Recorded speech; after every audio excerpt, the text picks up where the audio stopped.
Hello friends, मैं रात का लेकर आई हूँ आपके फेवरेट सीरियल इमली। इमली सीरियल में कल आपने देखा था आदित्य के हाथ से तस्वीर गिरकर टूट जाती है तो गुस्से में बड़की काकी आदित्य को जोर का थप्पड़ मारती है। अब आगे आदित्य की माँ आदित्य से कहती है, आदित्य कुमार त्रिपाठी हमारे पूरे घर का हमारा गुरूर था, लेकिन आज ये गुरूर टूटकर चकनाचूर हो गया और ये थप्पड़ मुझे उस दिन लगाना था जिस दिन इमली को तू इस घर में नौकरानी बनाकर लाया, और या फिर उस दिन जब तूने इमली पर विश्वास नहीं किया, या उस दिन जब इमली को तूने इस घर से जाने पर मजबूर कर दिया।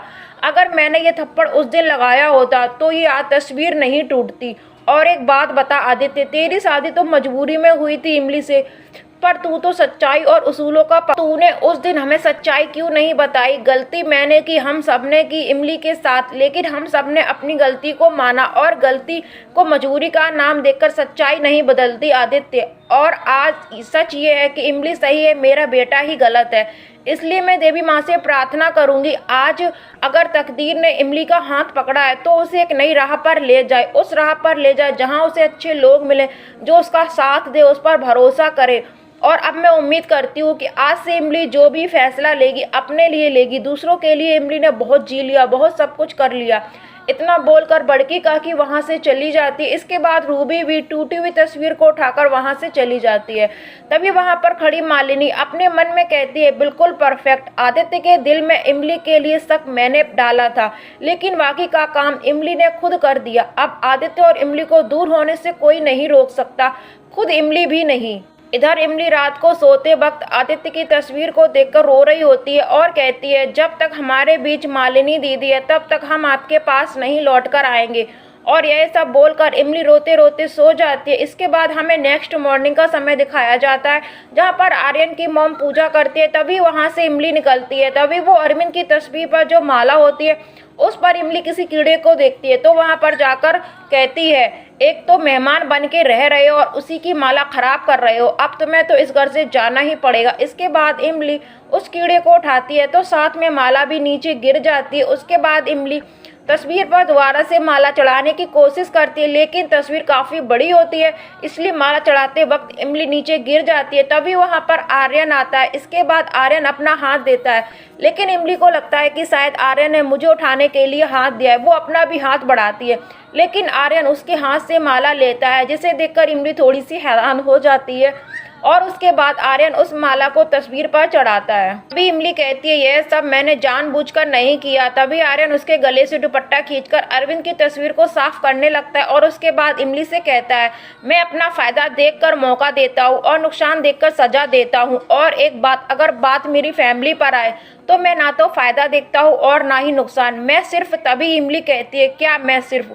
उस पर आर्यन कहता है, यह बात उधार रही, क्योंकि आर्यन को तो तीसरी बात उधार करने की आदत होती है।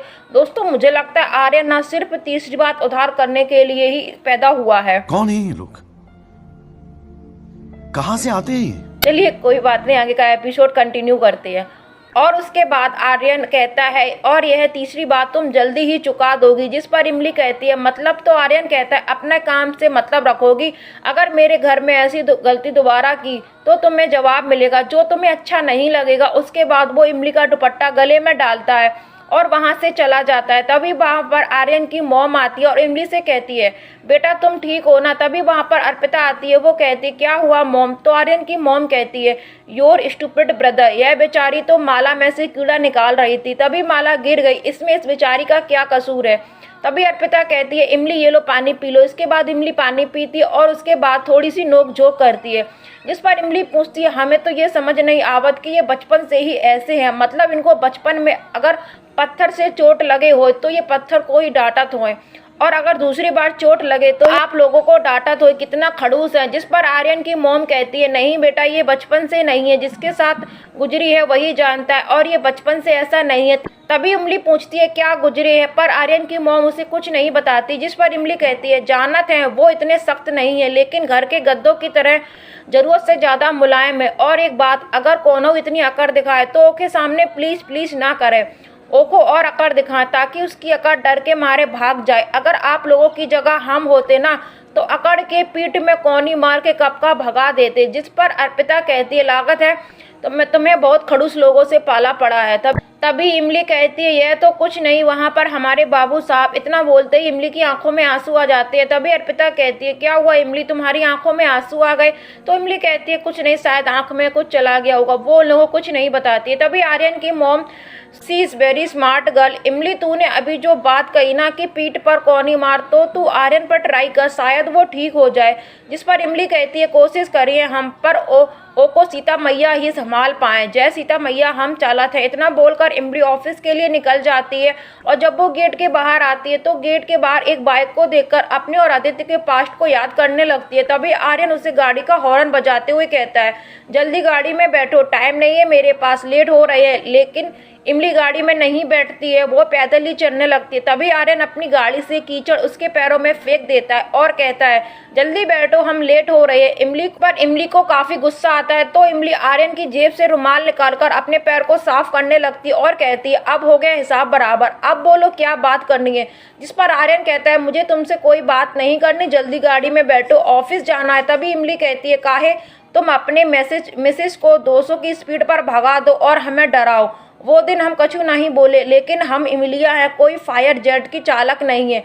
बस हमका आदत है कि हम अपना डर दिखावत नहीं है, नहीं तो गांव में हम सबसे ऊंचा झूला डाले रहे, लेकिन झूला नीचे आवत वक्त पेट में गुड़गुड़ हो जात रहे। लेकिन वो झूला भी हमार रहे, रस्सी भी हमार रहे और पेड़ भी हमार रहे, तो उन पर हमें विश्वास रहे, लेकिन तुम पर विश्वास नहीं है। काहे कि तुम हमें डराने का अपनी जिंदगी में मिशन बना रखे हो। पहले तो फ्री का डरा दिया और अब ये महंगा तेल डराकर हमें डराने आए हो। वो दिन तो हम कुछ नहीं बोले, एक ही राउंड में डर गए, लेकिन सीता मैया सौगंध हम भी गांव में ट्रैक्टर चलावत रहे।